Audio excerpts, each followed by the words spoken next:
Welcome to another show. Today, we're going to look at the top 10 killer dolls in cinema. Throughout film literature and urban legends, dolls have been a recurring source of fear and fascination. Here are the top 10 evil dolls that have terrified audiences and inspired nightmares around the world. As of this recording, since 1988, there have been 8 movies featuring Chucky, including sequels and a remake. Other films of disturbed ventriloquists include The Great Gabbo, 1929, The Twilight Zone, 1959, episode The Dummy, 1962, and its Alfred Hitchcock Presents counterpart, The Glass Eye, 1957, the low-budget British production Devil Doll, 1964, The Ambitious but Overblown Magic, 1978, while contemporary filmmakers have recently gone to the well again with Dead Silence, 2007. From haunted antiques to cinematic nightmares, these evil dolls have embedded themselves in the collective imagination. Whether inspired by true stories or crafted for the screen, their legacy continues to unsettle and entertain. I knew you'd come back. Not for long, my boy. Not for long. You're going to stop in jail for years and years and years and years. Number 10. Hugo, Dead of Night, 1945. But you'll tell them the truth. You'll tell them it wasn't my fault. What sort of dummy do you think I am? You shot him, didn't you? Featured in one of the earliest horror anthologies, Hugo is a ventriloquist dummy whose control over his master is both disturbing and iconic.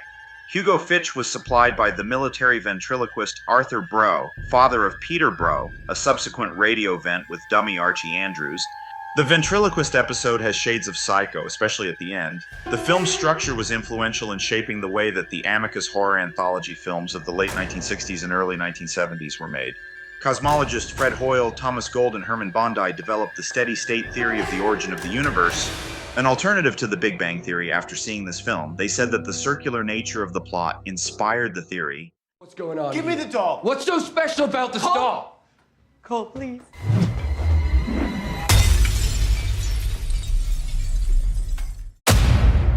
Brahms from The Boy and The Boy 2. I understand that some of Jude's behaviors would be upsetting, but I urge you to find a place where he feels safe.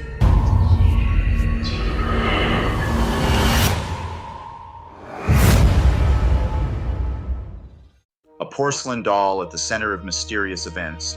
Brahms is as eerie as he is enigmatic, with his story blurring the line between supernatural and psychological horror. Cast members actually used the doll, Brahms, to prank each other on the set. On one occasion, one of the cast members propped the doll up outside of the other actor's bathroom in their trailer to scare them. Upon seeing this, they hurled the doll outside of their trailer, and the crew had to repair it and make a replacement doll. The main plot is the same in the short film Familia Collateral, 2007. In both films, a babysitter accepts taking care of a toy to get paid, and strange things begin to happen. It's not the house that's haunted. It's the doll. Robert the Doll, allegedly. You really want that thing hanging around with you? Yeah, I like him. He's funny. This real-life haunted doll resides in Key West, Florida. Tales of misfortune and haunting surround Robert, whose legend has grown over the decades. The doll originally belonged to Robert Eugene Otto, an artist described as eccentric, who belonged to a prominent Key West family. The doll was reportedly manufactured by the Steiff Company of Germany, purchased by Otto's grandfather while on a trip to Germany in 1904, and given to young Otto as a birthday gift. The doll's sailor suit was likely an outfit that Otto wore as a child. According to legend, the doll has supernatural abilities that allow it to move, change its facial expressions, and make giggling sounds. A horror film franchise loosely based on the legend began with the film Robert. Released in 2015, 4 sequels followed: The Curse of Robert the Doll in 2016, The Toymaker in 2017, The Legend of Robert the Doll in 2018, and Robert Reborn in 2019. Anything bad that's happened has been blamed on Robert. Fires, floods, illness. It doesn't end. My name is Talky Tina, and I'm beginning to hate you. Talky Tina, The Twilight Zone. My name is Eric Strader, and I'm going to get rid of you. You wouldn't dare. Huh? Wouldn't I? From the episode Living Doll, Talky Tina terrorizes a family with her ominous catchphrase, "My name is Talky Tina, and I'm going to kill you." The doll used for Talky Tina was produced by the Vogue Doll Company between 1959 and 1961 and marketed under the name Briquette. In reality, Briquette was a non-talker. On the Twilight Zone, she was modeled after Chatty Cathy, a popular talking doll manufactured by Mattel at the time Living Doll aired. The voices for both Chatty Cathy and Talky Tina were provided by June Foray, one of the leading voice actresses of the era. The episode is noted as having laid the groundwork for the sentient, murderous doll archetype in horror movies such as the Chucky franchise, Annabelle and Megan. Well, I need something for my son's birthday. Perhaps this will please the gentleman. Take this object, but beware, it carries a terrible curse. Living Doll is parodied in Clown Without Pity, a segment of The Simpsons' 1992 episode Treehouse of Horror 3. In it, Homer gives Bart a talking Krusty the Clown doll for his birthday, which tries to kill Homer. It was parodied in the episode Good Will Haunting of Sabrina the Teenage Witch, where a Molly Dolly doll threatens Sabrina. Living Doll is also parodied in the Little Talky Tabitha episode of Johnny Bravo. The character of Gabby Gabby in Toy Story 4 is inspired by Talky Tina, according to director Josh Cooley. You never killed anyone. Dr. Ford, your aim in this game is to kill Adam. If you do not, then Diana will die. Billy the Puppet from the Saw series. I can hear you.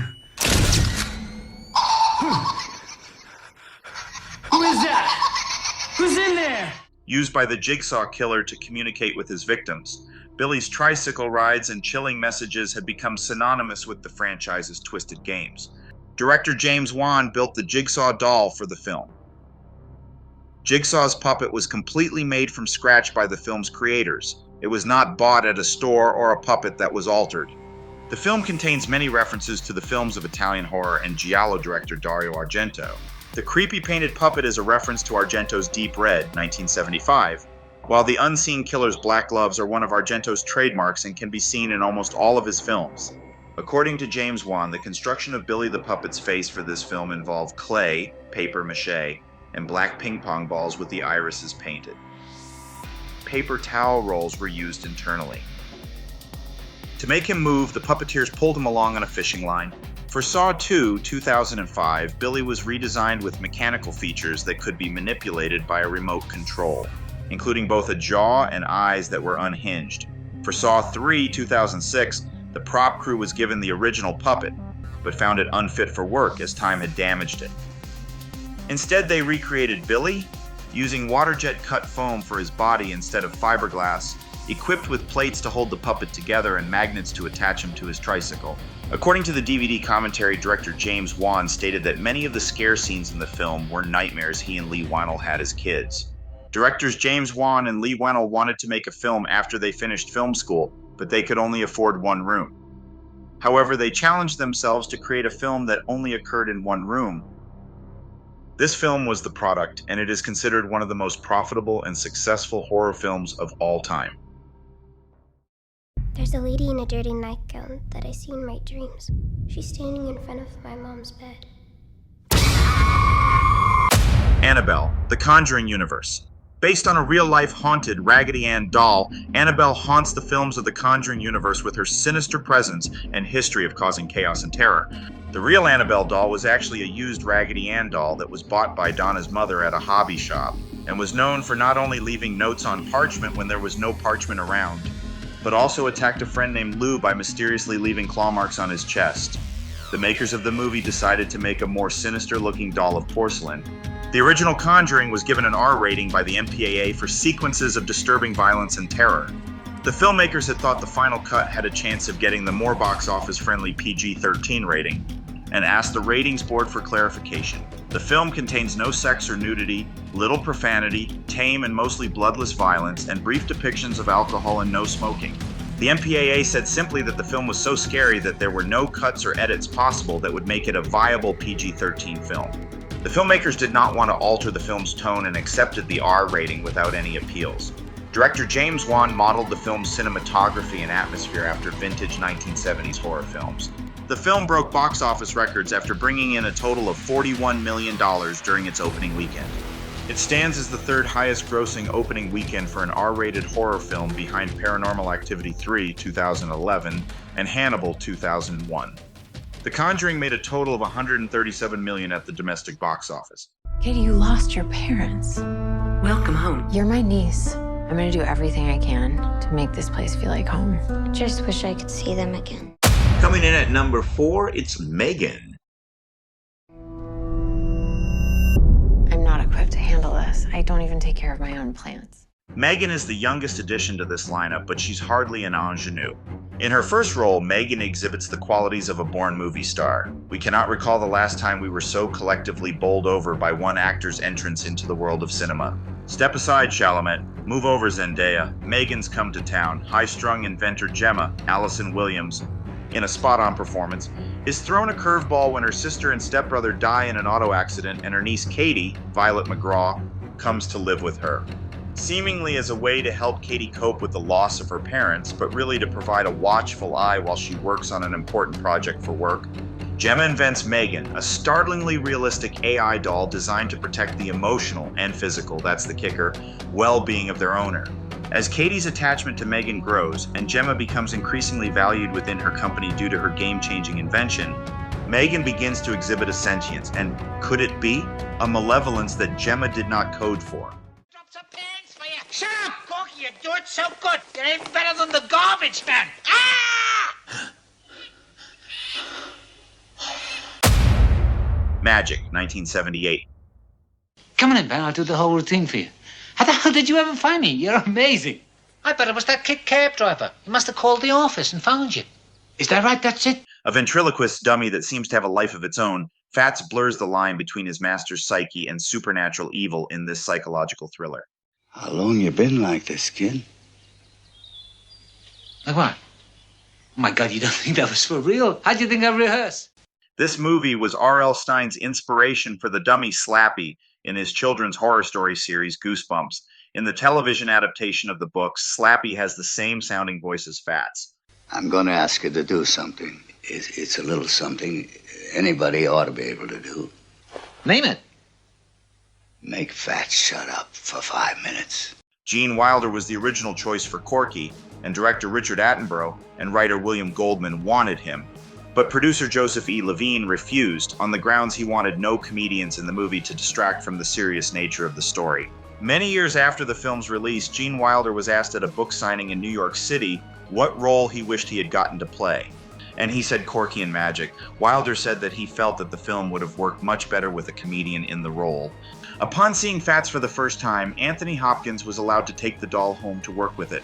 However, he wound up being so unnerved by it that he called the consulting ventriloquist in the middle of the night, threatening to throw Fats into the canyon if someone didn't come and get the doll immediately. Director Richard Attenborough ended up going to Hopkins' house to calm him down. Gene Siskel ranked the movie at the number 9 spot on his 10 best films of the year list for 1978. I can't make it. Who are your new friends? We're not barely friends. know him. Slappy, it's so nice to see you again. Did you miss me? Slappy the Dummy, Goosebumps 2015. Destroy the town. Let's get silly. You guessed it, Slappy. I'm going to destroy Madison, and I couldn't do it without you. Slappy the Dummy, Goosebumps 2015. R.L. Stine's ventriloquist dummy is brought to life with evil intentions in the beloved children's horror book series and adaptations, making Slappy a memorable villain for all ages. Slappy the Dummy is the mascot of the Goosebumps franchise and the main villain of the Night of the Living Dummy saga. He is a living ventriloquist dummy that comes to life when the words Karu, Mari, Odana, Loma, Malonu, Karano are read aloud, which translates to "You and I are one now," and they can be found on a sheet of paper in Slappy's dress jacket pocket. After coming to life, Slappy will try to make the person who brought him back to life serve him as a slave. Vince Gilligan, the creator of the show, chose to shoot in Albuquerque because of his close relationships with all the crew who he made Breaking Bad. Better Call Saul and El Camino with. He wanted to work with the same crew again, many of whom live in the Albuquerque area. A good guy! I knew it! Hi, I'm Chucky. He's something, isn't he? Chucky, Child's Play series. Time for bed, Andy. Good night, baby. Good night, Aunt Maggie. the good guy doll possessed by the soul of a serial killer, Chucky is perhaps the most infamous evil doll in horror cinema. His combination of sly wit and ruthless violence has made him a horror icon. Talky Tina from the television series Twilight Zone was one of the first devil doll characters in movies and television. Talky Tina itself was a spoof on the real-life doll Chatty Cathy, and the actress who supplied the voice for the Chatty Cathy doll, June Foray, also supplied the voice for Talky Tina. Talky Tina inspired Chucky from the Child's Play franchise, as well as the Devil Doll from the 1975 horror TV classic Trilogy of Terror with Karen Black, and Chucky. Originally, the studio billed Chris Sarandon as the top star over Catherine Hicks, but Sarandon requested that Hicks be top billed since he felt she carried the picture. The My Buddy doll line has never recovered from the first Child's Play movie. This film was quite a change of pace for Chris Sarandon, having played two infamously wicked characters in Fright Night 1985 and The Princess Bride 1987, respectively. In this film, he has a chance to portray not only a good guy, but a heroic character. Brad Dourif claims that his Chucky voice was just his Jack Nicholson impression. And that was our show for today. What do you think? What was your favorite killer doll movie? Is it on this list? Is there one that you think should be on the list but isn't? Let me know all your thoughts in the comments section below. And while you're at it, I'd be honored if you subscribe to my channel, click that little bell to stay informed, and check out the Carl Vincent Vampire Hunter franchise, which is also in the comments section. This is Kevin Given saying, until next time, live and long and prosper. May the force be with you. Keep reaching for the stars.